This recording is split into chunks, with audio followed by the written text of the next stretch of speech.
Oh, hello everyone. How's it going? Today I want to show you how I made that new song, I'm Not Alright. I think that's my best song so far. Yeah, I'm gonna give a full breakdown of the song.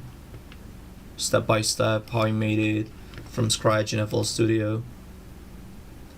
So that's that song. I'll just play it right quick.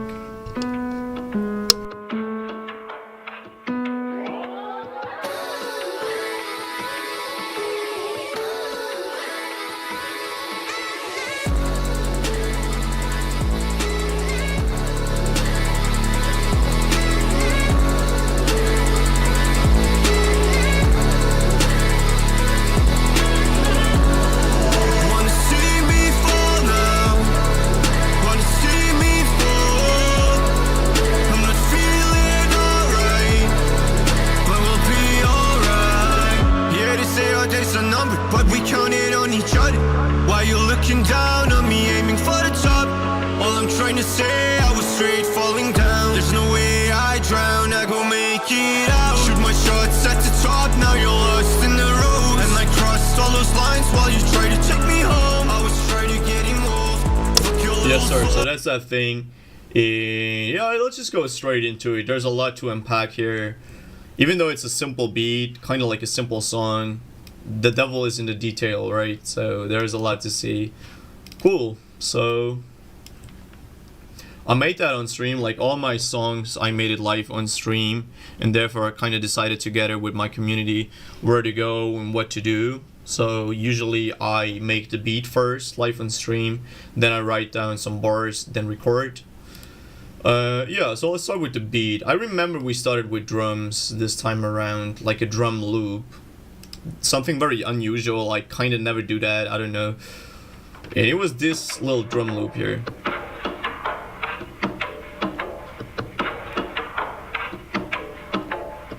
So someone in chat sent it over to me. It originally sounded completely different, so I pitched it and stretched it out a little. So it kind of sounds like clockwork.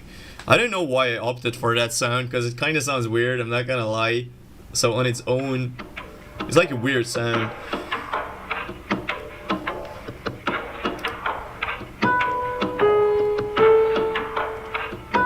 And then we had this piano, and the weird thing about the piano is it almost sounds like a stock piano. It kind of sounds like FL keys.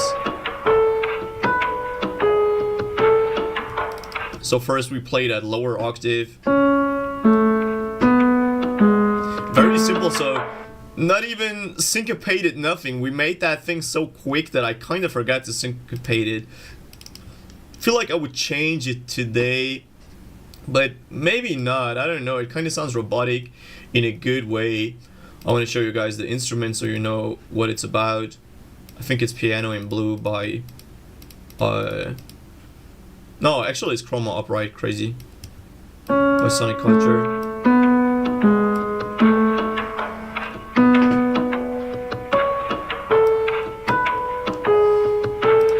It was kind of sounding boring on its own, and then we were playing around with these other Kontakt instruments, and I remember in that new Kontakt there was an expansion dropping that is called Leap. Like they call them Leap expansions, which are basically kind of like loops, and I found this loop saying alright.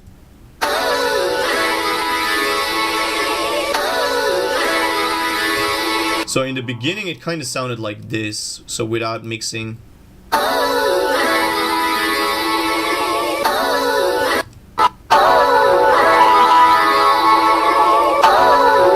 was that initial sound. Kind of very weird. I just tried to control it with a multiband and some EQing, some very extreme EQing, and a little sooth.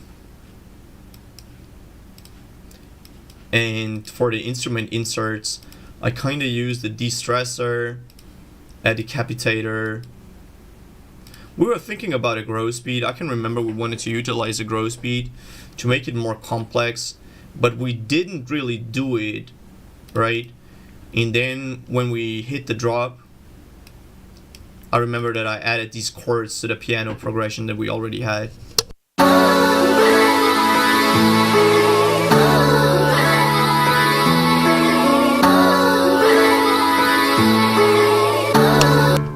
And here suddenly I did syncopate them.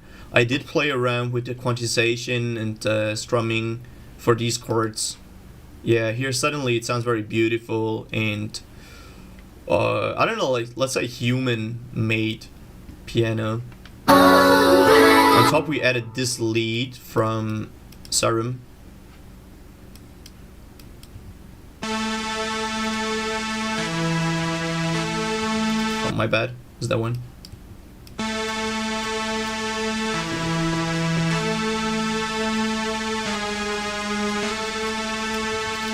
Very simple lead. So the whole thing is very simple if you think about it.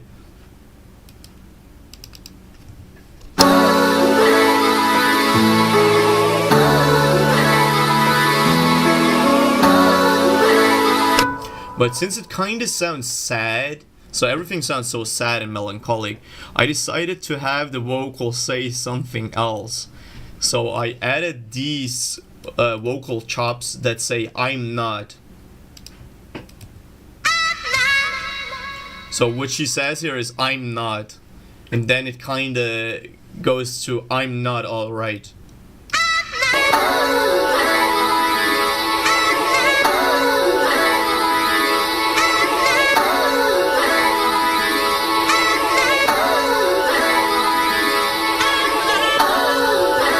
So this is how the name started from this song, like I'm not alright.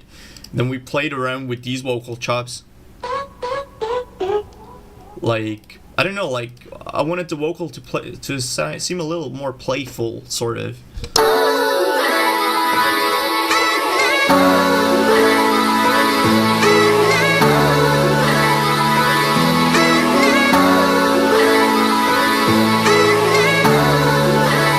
And the cool thing is, we kind of panned the vocal left and right, so it really fills out all the stereo field in the top end.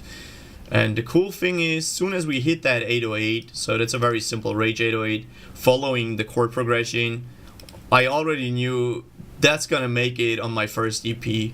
So I love these simple beats that are very powerful, like that one.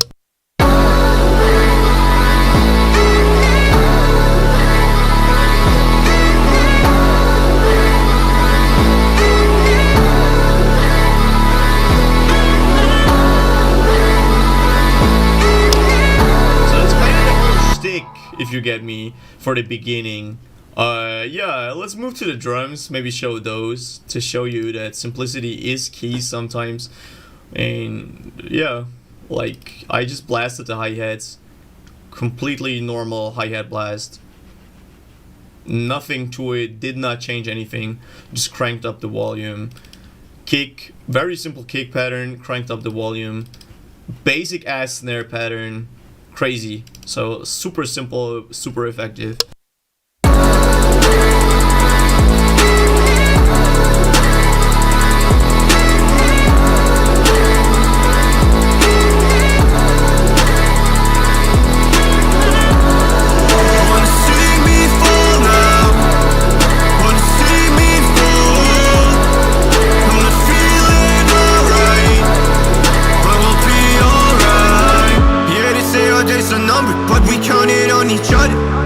Looking down on me, aiming for the top.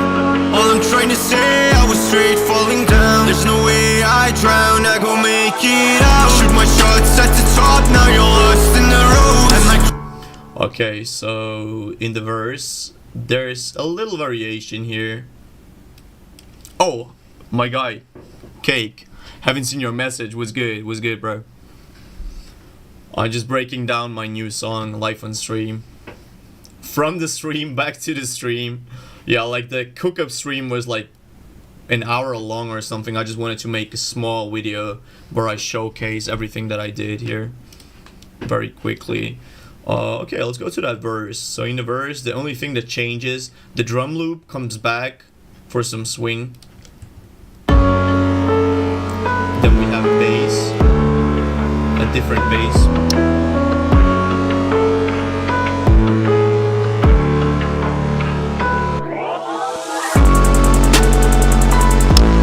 Another thing that we have in the verse is a pad. Playing chords.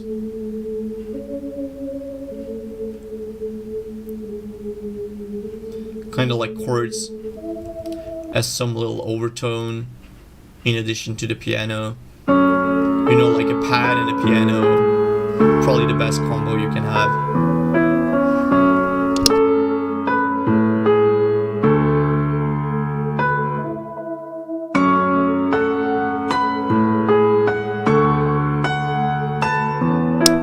Bro, I don't know what's wrong with my Wi-Fi.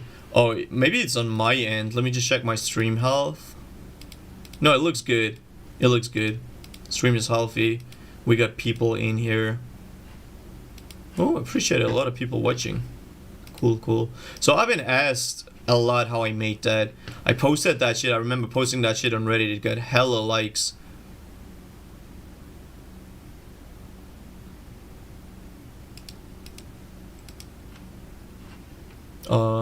Yeah, it's just like my Wi-Fi is good though, so it's not from my end. What else is there? Yeah, we got some effects. Here I kind of like, is it that reverse effect? Yeah, there's like this reverse effect that I made. And then kind of cut it. So it's kind of like the vocal in reverse. That the vocal that is singing I'm Not Alright, I kind of just reversed that, played around with it, and yeah, I feel like that's it. That's the whole beat.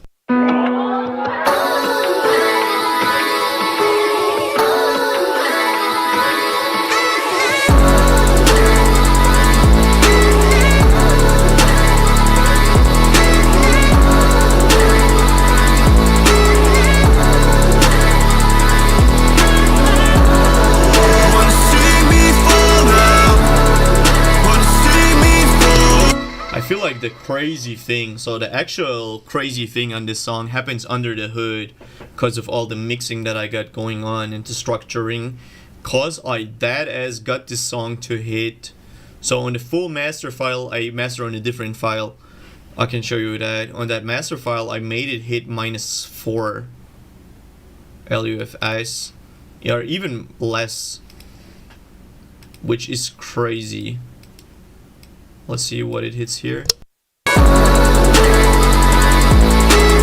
Okay, so on the pre-master already it hits -4, which is insanely loud. You know, I just try to have it very competitive, you know, like in that underground scene where I am right now. You gotta have a very loud mix just to compete with people like Too Slimy, I don't know, like Skatestar. All these fuckers that have so fucking loud mixes. You just gotta stay competitive, right? And the cool thing is, it is kind of constantly, it looks like a fucking brick if I show you the mastered version. Let me show you that right quick. So this is the, I master in a different file, therefore it looks like this. That shit is a fucking brick, look at that. It's like insane.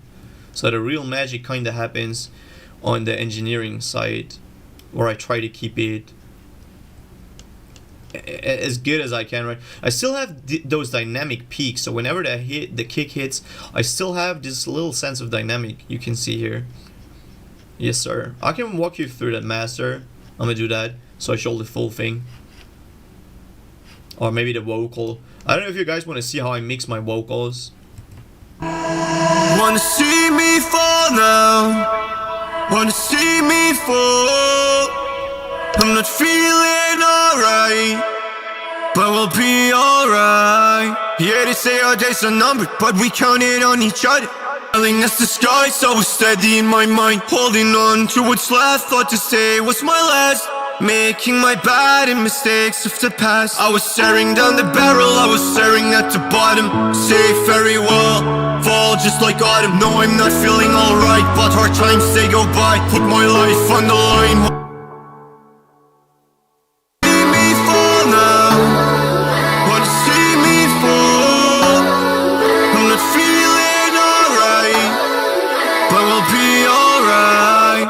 You reversed the first part from the vocal. Yes sir, I reversed it and made an automation pitching it up at the same time. So this is how it sounds. And then I kind of designed it a little bit. I just chopped around. And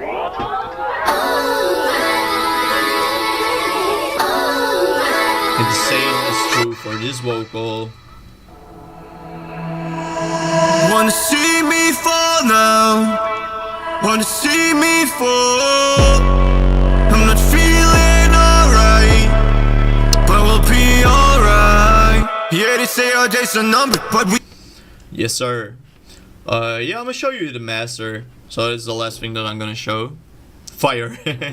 Appreciate you, bro. Yeah, I got very good resonance. So it's probably the song that got the best resonance out of anything. What did I want to show? The master, right? Yes, sir. So I'm gonna show you my mastering, which is, yeah, it's a little complicated. I just try to make it as simple as I can to showcase that right quick. Also, I'm gonna make a stream after this. I just want to add a different VOD of me showing that song, and after this I will stream how I make a new song, or let's make some beats afterwards. Doesn't matter. Okay, so this is my master. Cool. So why do I have 3 files? So each of those files goes to a different mixer track. So I kind of use 3 masters. That's kind of the essence how I get it that loud without clipping too hard. And I'll just start with the first one, so the basic master.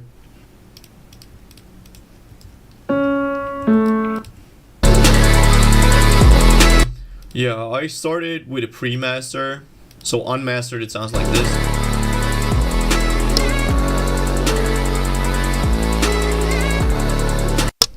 In mastered it sounds like this.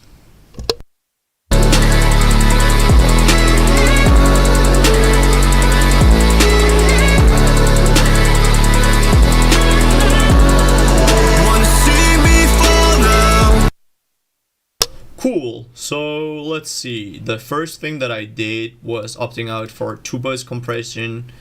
Yeah, I just love to do it. I just love some compression on my 2-bus. So it's kind of like pre-mastering, just like bus compression on the stereo bus. And yeah, I love this. I love doing that. I love isolating that mid-range just to get more RMS, kind of helping me stay competitive. Yes, sir. So simple as that. Then I have this trick that I learned from Baines. That's an engineer of Young Thug. Very simple stuff. In just dipping this frequency that was unnecessary. Yeah, so much for the pre-master. Nothing too special here. And now the real magic. So I love Ozone 10. Everyone knows I love to master with Ozone 10. It gives me everything that I need. It gives me a very clean EQ that I can use to tailor the sound in a way that I want it. Since my mix was very good, I didn't need to do too much. Just boosted the top end a little bit. Yeah, so maybe I'm gonna show you the master step by step. So I'll show you how it sounds, right? So that's with the Ozone, with the EQ.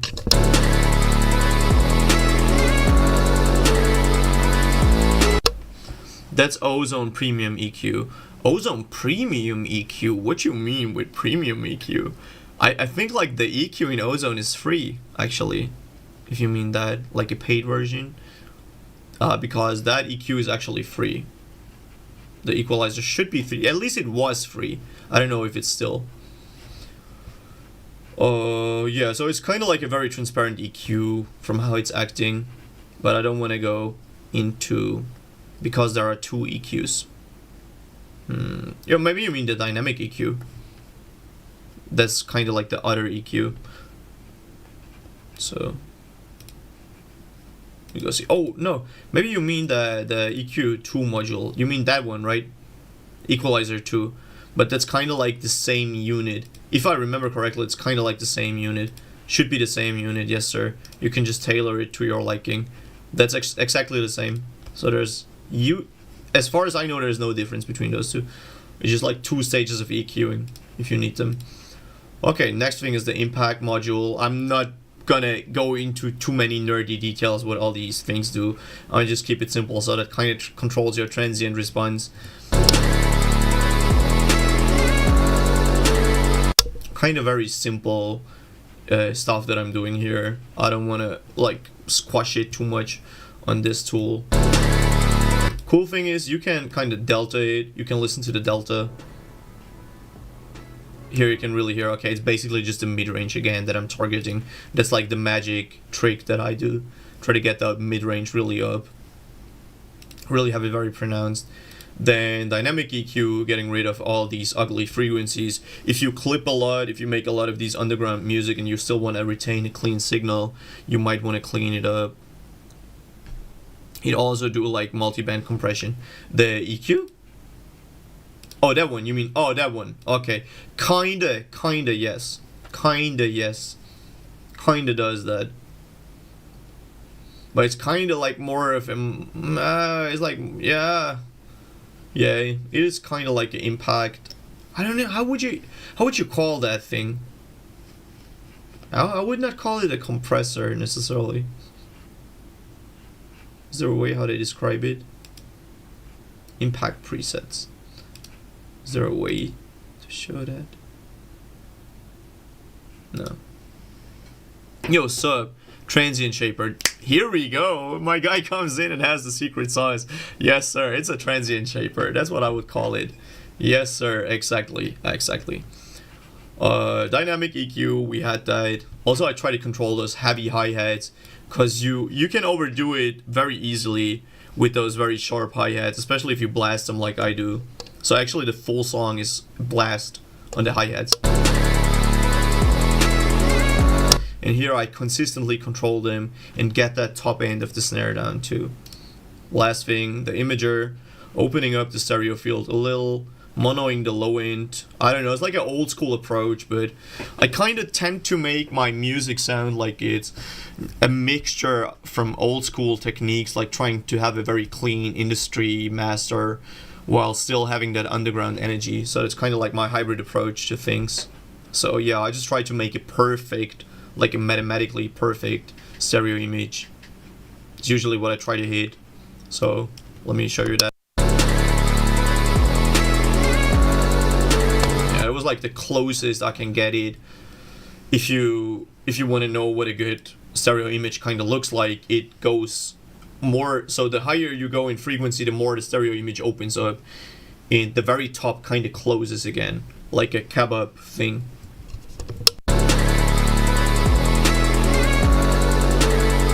Also very important, I like to have a loud bass, kind of like 3 to 6 maximum dB louder than the rest.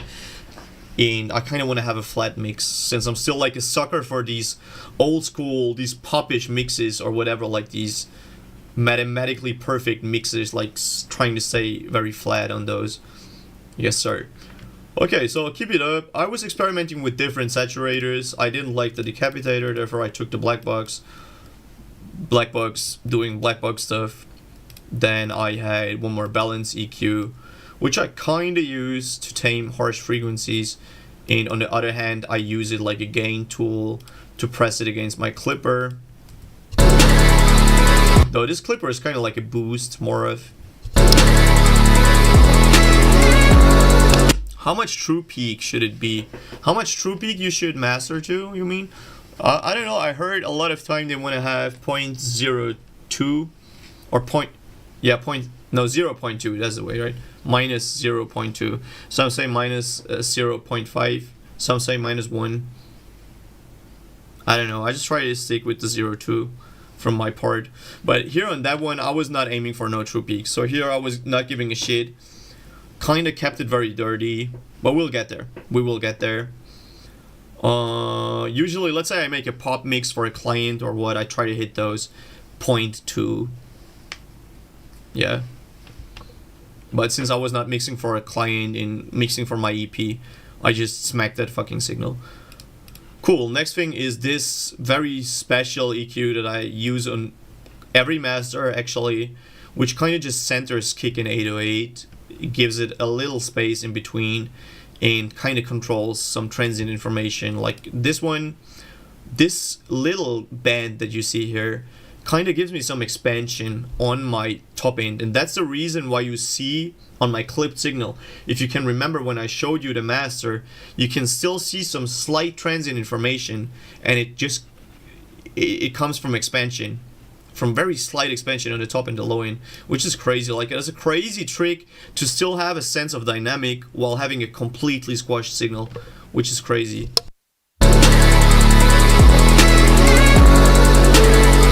So I don't know if you see that on stream, but these things are kind of dancing. So that's like a secret sauce that I use. So my top end is kind of still dancing. If you see that, it moves up and down. Same with the kick. Whenever the kick hits, this thing moves up and down.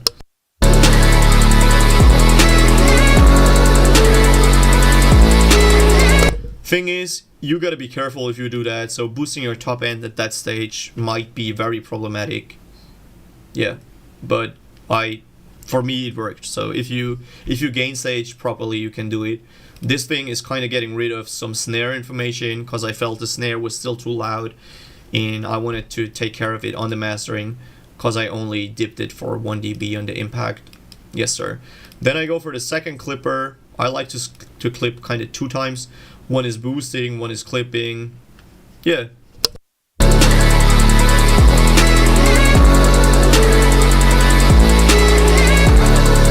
This kind of allows me to go for these extreme values without ruining the sound overall. And then I got those parallel channels that I told you about. So I kind of used 3 masters at once. I use them as a distorted signal. So here I have one signal that is completely distorted. Let me play that for you. This signal is completely destroyed, it is completely warm, and I'm kind of filtering out the only thing that is missing on my main signal, blending it together. Here I'm also killing all the attack. Yeah. Then I have a second signal, which is incredibly fat, and I don't know, I kind of use that like a layer for, first of all, intelligibility, second of all, like fullness and warmth. And so I want to show you how it sounds without no parallel mastering.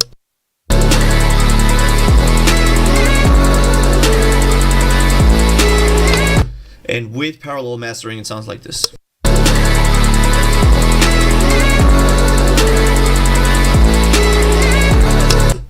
And all these small tricks, I know all these tricks that I showed you, they look very small, so they seem very insignificant. Like that, I have one more limiter boosting 0.5. Almost nothing, so on the true peak we only get like 0.2, right? So it's almost nothing, if you feel me, but still it accumulates to a insane result, giving me these values. So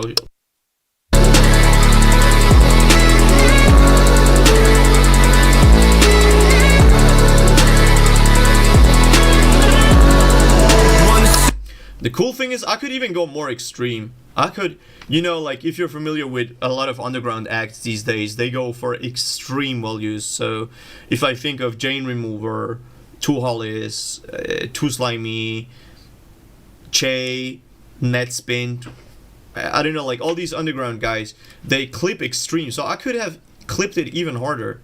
I could have gone and clipped it 1 dB more. I just didn't like to do it because I still want to retain a little bit of a clean signal. Kind of like, because I love that hybrid approach. But let's see what happens if I clip it more.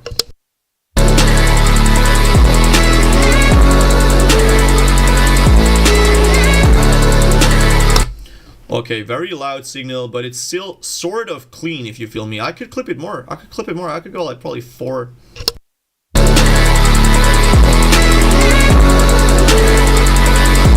Okay, here it gets really loud, probably too loud and probably too clipped, but all I want to showcase is kind of like how far you can go with a setup like this, and that's the whole magic, right? Bro, the song hit with everything. Yes sir. So yeah, that is my full approach to it. I also have some automation, some very slight automation just for some highlights, nothing too big. Overall, that's the whole thing. That was my whole shtick. I hope you liked that. You could learn a thing or two. That is the second song of my first EP called Alchemy. I'll just showcase that right quick.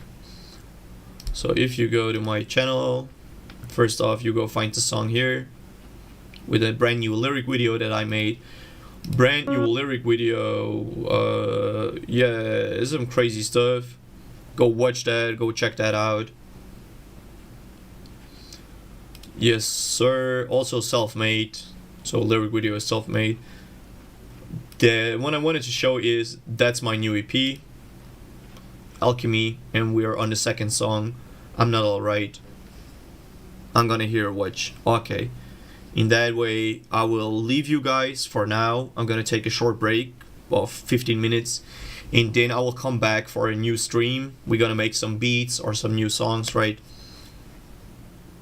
Yeah. So that's it. Thanks for watching.